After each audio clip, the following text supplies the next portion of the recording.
தமிழ்நாடே கேள்விப்பட்டிராத அதிரடி விலை குறைப்பு சூப்பர் சரவணா ஸ்டோர்ஸ். தமிழ்குரல் நேயர்களுக்கு வணக்கம்.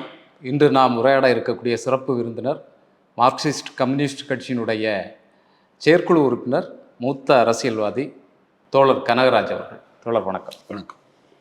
ராகுல் காந்தி அவர்கள் ஏற்கனவே 2 தடவையாக இந்த ஓட்சோரி விஷயத்தில் ஆதாரங்களை வெளிப்படுத்தியிருந்தார்.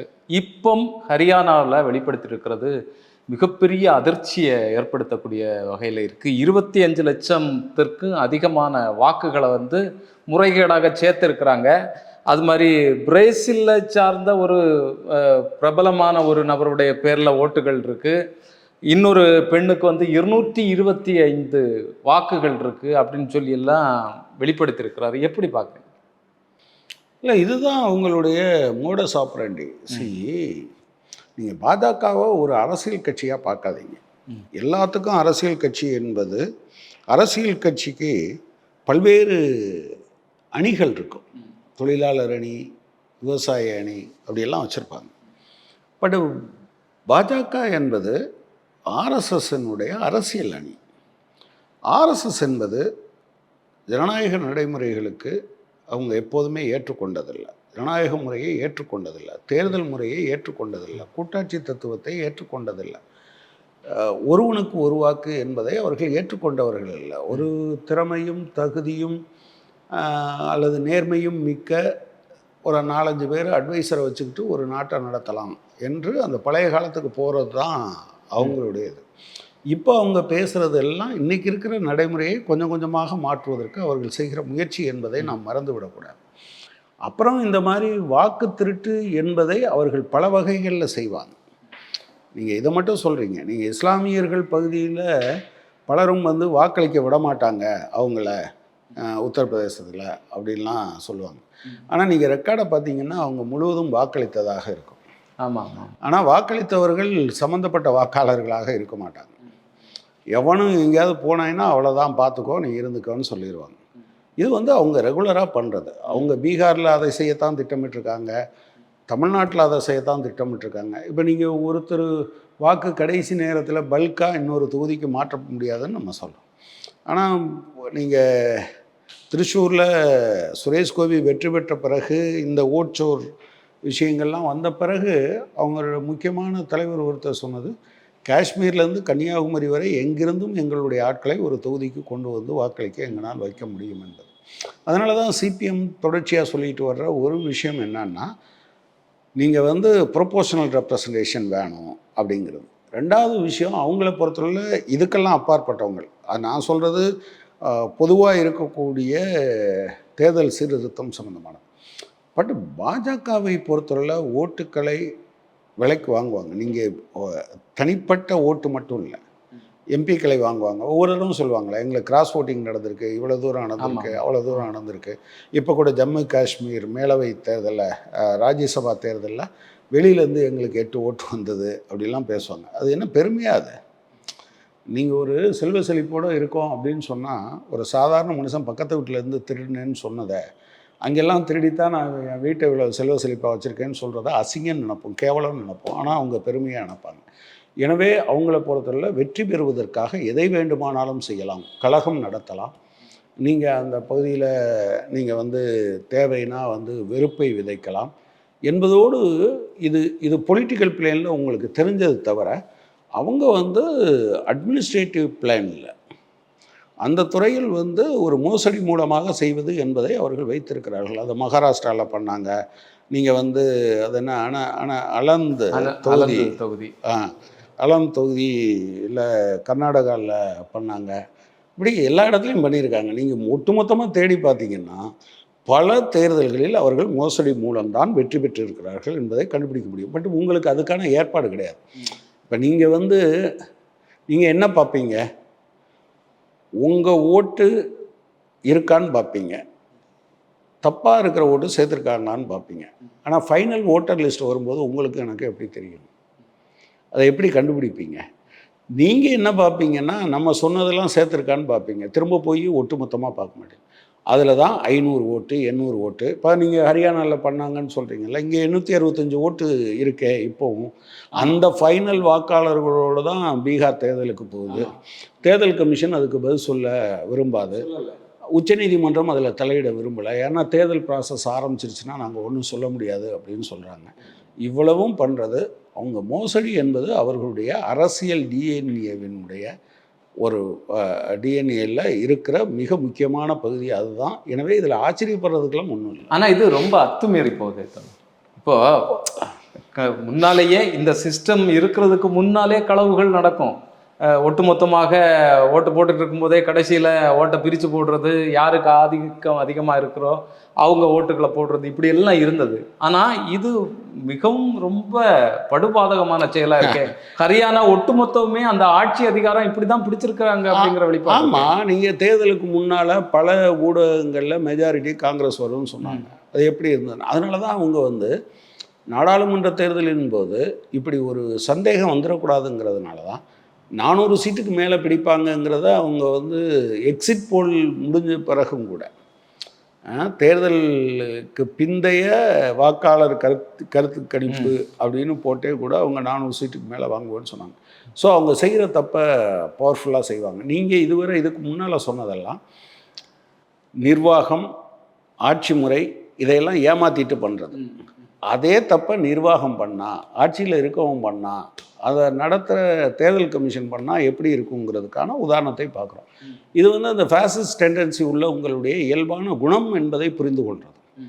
மற்றதுலாம் தவறுகள் நிகழும், அது எக்ஸெப்ஷனாக இருக்கும். இங்கே தவறுகளை தான் இவங்க செய்வாங்க. எங்கேயாவது கையும் களவுமாக பிடித்து விட்டார்கள் என்றால் அப்போது நியாய வேஷம் போடுவாங்க. அதை தவிர நீங்கள் ஒன்றை தெரிஞ்சுக்கங்க, இது எல்லாத்தையும் நம்ம சொல்லும்போது இவங்க வெறுப்பில் சொல்கிறாங்க, பிஜேபி மேலே உள்ள கோபத்தில் சொல்கிறேன். நான் பிஜேபி மேலே உள்ள கோபம் இல்லை. பிஜேபியினுடைய ஐடியாலஜியை நான் வச்சுருந்தாலும் அதை தான் பண்ணுவேன், நீங்கள் வச்சுருந்தாலும் அதை தான் பண்ணுவீங்க. ஒருவேளை ராமருக்கு பிஜேபி ஐடியாலஜியை சேர்த்துட்டாங்கன்னு வச்சுக்கோங்க, ராமரும் இதிலிருந்து விதிவிலக்காக இருக்க மாட்டாங்க. இப்போ இதில் பிரேசில் நாட்டை சார்ந்த ஒரு பெண்ணினுடைய பிரபலமானவருடைய புகைப்படத்தை வச்சு ஓட்டர் லிஸ்ட்டில் சேர்த்துருக்குறாங்க. 10க்கும் மேற்பட்ட தொகுதிகளில் அவங்க ஓட்டு போட்டதாக வெவ்வேறு பேர், ஸ்வீட்டினும் சீதானும் இப்படி வெவ்வேறு பேர்களில் அவங்க இதில் வச்சுருக்காங்க. அப்போது இது ஏற்கனவே ஆலந்து தொகுதியில் சில இது அந்த சோர்ஸ் சென்டர் மாதிரி வச்சு சேர்த்தாங்க, பிரித்தாங்கன்னு சொன்னாங்கல்ல, அதே கதை இங்கே நடந்திருக்கா? ஆமாம், நீங்கள் இதையெல்லாம் இந்த தடவை செக் பண்ணிங்கன்னா அடுத்த தடவை வேறு மாதிரி. இப்போ இது எக்ஸ்போஸ் ஆயிடுச்சுல்ல, அடுத்த முறை வேறு மாதிரி பார்ப்போம், வேறு மாடல் வரும், வேறு மாடல் இருக்கும். ஸோ எல்லா தடவையும் ஒரே மாடலில் பண்ண மாட்டாங்க. ஸோ 865 பேர் இப்படி வச்சது தப்பா? அப்போ ஃப்யூச்சரில் என்ன பண்ணணும்? ஒரு 80 வீடு, ஒரு வீட்டுக்கு 10 ஓட்டு என்கிற முறையில் 1 ஓட்டு 2 ஓட்டு இருக்க வீடுகளை அவங்க ஆதரவாளர்கள் இருக்க வீடுகளாக பார்த்து அதில் சேர்ப்பாங்க. நீங்கள் இது என்ன பிரமாதம்? ஜீரோவுக்கு ஒரு அர்த்தம் சொன்னார, எத்தனை ஜீரோவோட கண்டுபிடிப்பீங்க? ஒரு தேர்தல் கமிஷன் சொல்கிறதா இது? அசிங்கம். நான் அம்மனமாக நின்று கொண்டு இருக்கிறேன் என்பதை பெருமையாக எலெக்ஷன் கமிஷன் டிக்ளேர் பண்ணுச்சு. அதனுடைய வெளிப்பாடு தான் இது.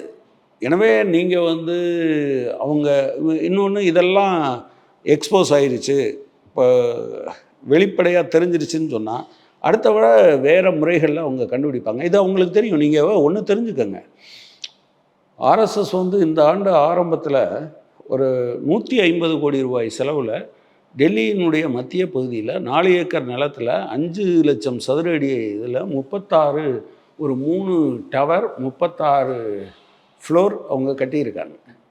உங்களுக்கு தெரியுமா? நீங்களும் நானும் வீடு கட்டினா கூட அதுக்கெல்லாம் கணக்கு காசு கொடுக்கணும். ஆர்எஸ்எஸ் அதுக்கு கணக்கு கொடுக்க வேண்டியதில்லை. ஏன்னா அவங்க மெம்பர்ஷிப் வைக்கிறது இல்லை, அவங்க அக்கௌண்ட்டில் நேரடியாக வச்சுக்க மாட்டாங்க, எங்கேயாவது எடுத்துகிட்டு வருவாங்க. ஸோ இந்தியாவினுடைய வரலாற்றில் இவ்வளோ பெரிய டேர்ன் அவுட் இருக்கக்கூடிய ஒரு ஒரு ஒரு ஒரு அமைப்பு அதெல்லாம் நேர்மையாகவே வருதுன்னு வச்சுக்கிட்டா கூட ஏன் நீங்கள் கணக்கு காட்டக்கூடாது? இதைத்தான் அவங்க பிஜேபிக்கு சொல்லி கொடுத்தாங்க. அதை தான் அவங்க என்னவா மாற்றினாங்க, எலக்டோரல் ஃபண்டுன்னு மாற்றினாங்க. எல்லா கள்ளத்தனங்களையும் பண்ணிட்டு இருக்காங்க. கொஞ்சம் நீங்கள் பிஎம் கேர்ஸ் அதை இப்போ நம்ம பேசுகிறத மறந்துட்டோம். அந்த காசு எவனோட காசு? சாதாரண ஏழை எளிய மக்கள் வீட்டு பிள்ளைகள் நீங்கள் இதுக்கு உதவுன்னு கேட்டோடனே சென்ட்ரல் கவர்மெண்ட்டில் வேலை பார்க்குறவங்க, பப்ளிக் செக்டாரில் வேலை பார்க்குறவங்க, இந்தியா முழுவதும் இருக்கக்கூடிய ஐஏஎஸ் ஆஃபீஸர்ஸ் எல்லாத்தையும் ஒரு நாள் பணம் கொடுன்னு வாங்கி வச்சுட்டு அதுக்கு கணக்கு கொடுக்க மாட்டேன். அதை சொல்கிறது கேவலமாக இல்லை? அதாவது ப்ரைவேட் ஃபண்டுன்னு நீ சொல்கிற, அப்போ ஏன் பிஎம் கேர்ஸ்ன்னு வச்சாயின்னு வந்தது? பிஎம் கேர்ஸ்ன்னு வச்சுருக்காயில்ல, சரி ப்ரைவேட் ஃபண்டாக இருக்கட்டும், கவர்மெண்ட் ஃபண்டாக இருக்கட்டும், ஆர்டிஐக்குள்ளே வராது, நான் அது கணக்கே காமிக்க மாட்டேன். கேவலம் இல்லை அது? ரொம்ப இதாக போட்டுக்கிட்டு. எனவே இது வெறும் அரசியல் கட்சிகளுடைய பிரச்சனை அல்ல, இந்திய மக்களுடைய பிரச்சனை. இந்திய மக்கள் செந்நீர் சிந்தி சிறைக்கு போய் தடியெடுபட்டு செக்கிழுத்து தூக்கு மேடைக்கு போய் சொத்துக்களை இழந்து உருவாக்கின ஒரு சுதந்திரத்தை அதில் எந்த பங்களிப்பும் இல்லாத ஒரு கும்பல் ஆட்சி பொறுப்பில் இருப்பதன் காரணமாக நீங்கள் அதில் மிகப்பெரிய வெற்றியே என்னென்னா நாடாளுமன்ற ஜனநாயகம். ஈவன் நீங்கள் வந்து நம்முடைய அரசமைப்பு சட்டத்தை விவாதித்தவர்கள் ஜனாதிபதி ஆட்சி முறையா நாடாளுமன்ற தேர்தல் முறையா என்று வருகிற போது நாடாளுமன்ற தேர்தல் முறையை அறிவித்தார்கள். ஸோ நாடாளுமன்றத்தையே உங்கள் கட்டுப்பாட்டுக்குள்ளே வச்சுக்கிட்டீங்கன்னு வச்சுக்கோங்க. நாடாளுமன்றத்தை கட்டுப்பாட்டுக்குள்ளே வச்சுக்கிறத அவங்க பல வகையில் பண்ணுறாங்க. ஒன்று, அரசியல் கட்சிகளை நீங்கள் ஏதோ மோடியோட சொந்த பணத்தை அல்லது பிஜேபி பணத்தை கொடுக்குறது மாதிரி பீகாருக்கு கொடுத்துட்டு தமிழ்நாட்டை ஏமாத்துறது, ஆந்திராவுக்கு கொடுத்துட்டு கேரளாவை ஏமாத்துறது என்பது ஒரு பக்கம். அப்படி அரசியல் கட்சிகளை லஞ்சம் கொடுக்கறது, அரசு பணத்தையே லஞ்சமாக கொடுத்து வாங்குவது என்பது ஒன்று. இன்னொன்று, அரசியல் கட்சிகளை துண்டு துண்டாக பிரிப்பது என்பது ரெண்டு. நீங்கள் அது அஜித் பவார் கட்சியாக இருக்கலாம், அல்லது அஸ்ஸாம் கண பரிஷத்தாக இருக்கலாம், அல்லது அகாலிதளாக இருக்கலாம், அல்லது சிவசேனாவாக இருக்கலாம். இது எல்லாத்தையும் பண்ணுவாங்க. இதை தாண்டி மாடல் கோட் ஆஃப் கான்டாக்டை பற்றி கவலைப்படாமல் எதையாவது, அதாவது தமிழர்கள் பீகாரிகளை அப்படி பண்ணுறாங்க இப்படி பண்ணுறாங்கன்னு புழுங்கும். இது எல்லாவற்றையும் தாண்டி இதையெல்லாம் செஞ்சாலும் மக்கள் அப்புறம் இந்து முஸ்லீம்ங்கிற பிரச்சனையை உருவாக்குறது, இந்து கிறிஸ்தவர்கள் என்கிற பிரச்சனையை உருவாக்குவது, இது எல்லாத்தையும் தாண்டி கடைசியாக மக்கள் மீது, அவங்க கட்சி ஆட்கள் மீது, ஆர்எஸ்எஸ் மீது நம்பிக்கை அவங்களுக்கு தெரியும், இவ்வளோதான் நமக்கு ஸ்ட்ரென்த்து அப்படின்னு தெரியும். அந்த நம்பிக்கையை விட்டுட்டு ஸ்ட்ரைட்டாக என்ன பண்ணுறது, வாக்காளர்கள்ட்ட வாக்குகளை வாங்குவதற்கு பதிலாக இல்லாத வாக்குகளை செலுத்துவதற்கும் இருக்கிற வாக்குகளை இல்லாமல் செய்வதற்குமான முயற்சியை செய்வது. அதற்கு தான் அவங்க தேர்தல் ஆணையத்தை திருடினாங்க. முதல்ல அவங்க வாக்குகளை திருடுவதற்கு முன்பாக அவர்கள் செய்த முதல் வேலை தேர்தல் ஆணையத்தை திருடியது. அதை எதுக்குள்ளே பண்ணாங்க? இந்திய அரசமைப்பு சட்டத்துக்குள்ளேயே இருந்து பண்ணாங்க. ஸோ வீட்டுக்குள்ளே இருக்கிறவன் ஒருத்தன் கொள்ளையடிக்கிறான்னு வச்சுக்கோங்க. இது வீட்டுக்குள்ளே இருக்கிறவன் ஒருத்தன் கொள்ளையடிக்கிறது மாதிரி, காவலாளி ஒருத்தன் கொள்ளையடிக்கிறது மாதிரி நீங்கள் ஊரெல்லாம் தேடிட்டு இருப்பீங்க. கடைசியில் தான் தெரியும் வீட்டுக்குள்ளே இருந்தவன் கொள்ளையடிச்சிருக்கான், காவலாளியாக இருந்தவன் கொள்ளையடிச்சிருக்கான்னு. அது அவர்களுடைய அரசியல் டிஎன்ஏ. இப்போ ராகுல் காந்தி அவர்கள் இந்த வெளிப்பாடையெல்லாம் சொல்கிறாரு. ஆனால் ஒரு அரசியல் கட்சியாக களத்தில் நின்று போராடக்கூடிய வேலையை காங்கிரஸும் மற்ற கட்சிகளும், இந்தியாவில் இருக்கக்கூடிய எதிர்கட்சிகளும் பண்ணலையே, அதை எப்படி பார்க்குறீங்க? கட்டாயமாக நான் உங்கள்கிட்ட சொல்ல விரும்புகிறேன், it's a sad state of affairs. வெறுமனே நீங்கள் தவறுகளை கண்டுபிடிப்பது மட்டுமல்ல, தவறுகளை சரி செய்வதற்கான விஷயம் வந்து இன்றைக்கி உங்களுக்கு நீதிமன்றத்திலேயோ நிர்வாக ரீதியாக இல்லாத போது உலகத்தில் மக்கள் தான் நீதியை சொல்லியிருக்கிறார்கள். மக்களை போராடுவதற்கு, மக்களை எழுச்சியூட்டுவதற்கு, மக்களிடம் விழிப்புணர்வு கொண்டு வருவதற்கு இந்தியாவினுடைய காந்தி வந்து இந்தியாவில் சுதந்திரம் வாங்கி தரல, அல்லது அதை நடத்தின தலைவர்கள் வாங்கி தரல. அவங்க செஞ்சதெல்லாம் என்ன பண்ணாங்கன்னா, மக்களை விழிப்பூட்டினார்கள். நாம் அடிமையாக இருக்கிறோம், விடுதலை பெற வேண்டும், இந்த அரசாங்கத்தை தூக்கி எறிய வேண்டும் என்று சொன்னாங்க. அதனால தான் நடந்தது. இப்போ தேவை வந்து நீங்கள் வந்து ஆர்எஸ்எஸ் மோசம்னு எனக்கும் தான் தெரியும். ஆனால் நான் இதை சொல்கிறதுனாலேயே அது சரியாயிருமா? நீதிமன்றத்தில் ப்ரூவ் பண்ணணும், எலெக்ஷன் கமிஷன்ட்டு ப்ரூவ் பண்ணணும். அதெல்லாம் வந்து நம்பிக்கையற்றத்தனமாக மாறிக்கொண்டு இருந்தால் மக்கள் தான் செய்யும். இறுதி எஜமானர்கள் மக்கள் மட்டும்தான். எனவே இந்தியாவின் அரசியல் கட்சிகள் மக்களோடு போகணும், மக்கள்கிட்ட பேசணும். நீங்கள் ஃபைனல் வாக்காளர்கள் பட்டியல் வந்த பிறகு 800 பேர் ஒரு ஓட்டர் லிஸ்ட்டில் இருந்தால் அந்த இதில் எப்படி தேர்தல் நடத்தலான்னு போய் நின்றுக்கணும்ல. அந்த ரிட்டர்னிங் ஆஃபீஸர் வந்து இதுக்கு பதில் சொல்கிறா அப்படின்னு கேட்கணும்ல. Every individual who is going to commit mistake should be made accountable to answer to the people.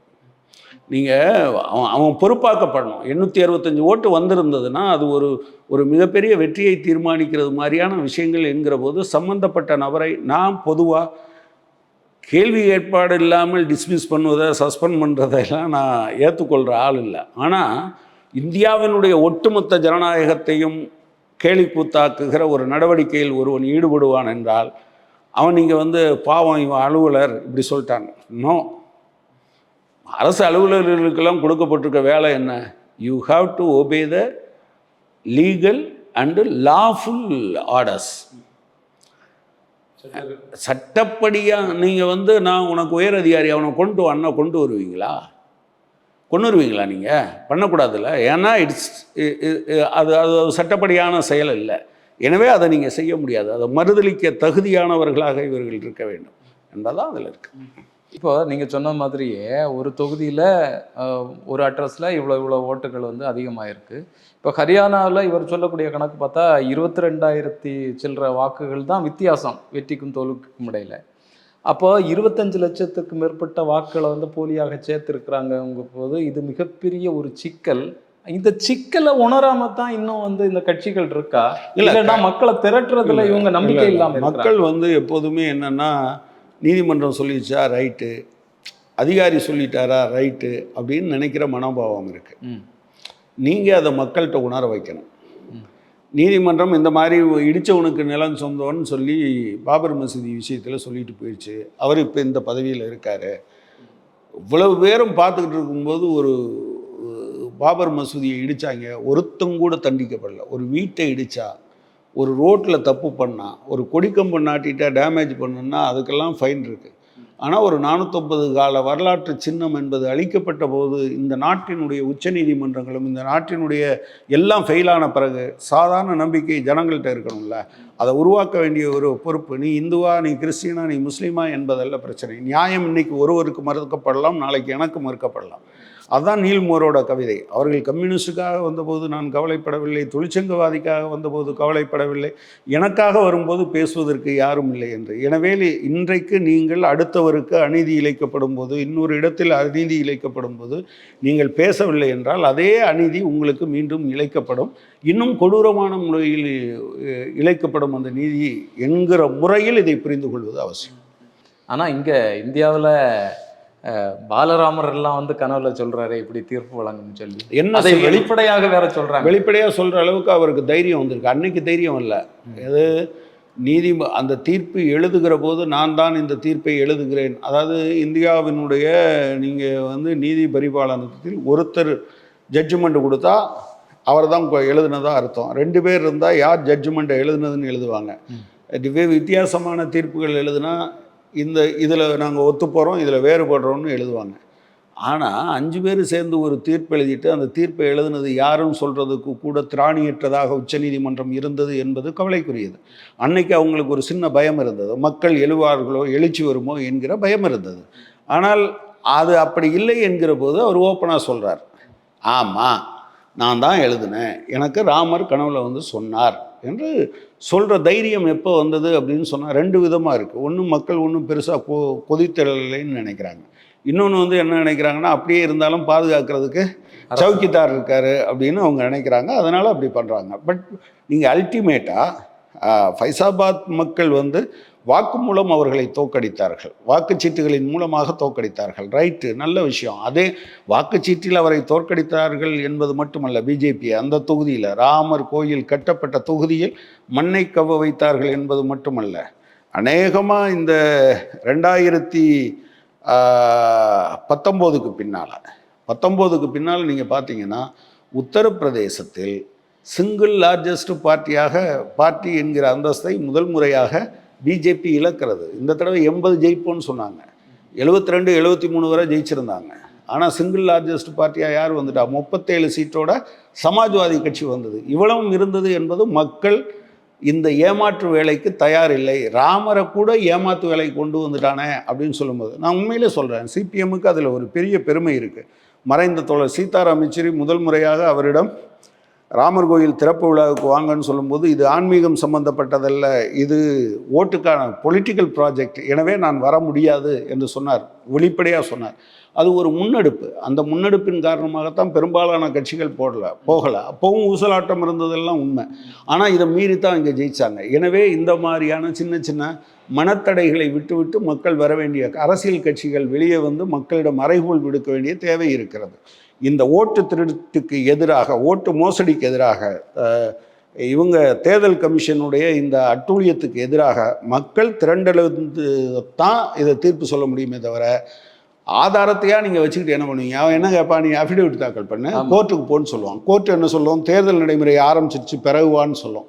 அதிகாரத்தில் இவர்கள் உட்கார்ந்து விடுவார்கள். தீர்ப்பெழுதுகிற நாளில் அந்த நீதிபதி தனக்கு சாதகமாக இருக்க மாட்டார் என்றால் அவர் மறைந்து போவார், டிரான்ஸ்ஃபரில் போவார், அல்லது ரிட்டையர்மெண்ட்டில் போவார், அல்லது காணாமல் போவார். இதுவெல்லாம் இந்தியாவில் அவர்கள் சொல்கிற நவீன இந்தியாவில் நடந்து கொண்டு இருக்கிறது என்பதை நாம் மறந்துவிடக்கூடாது.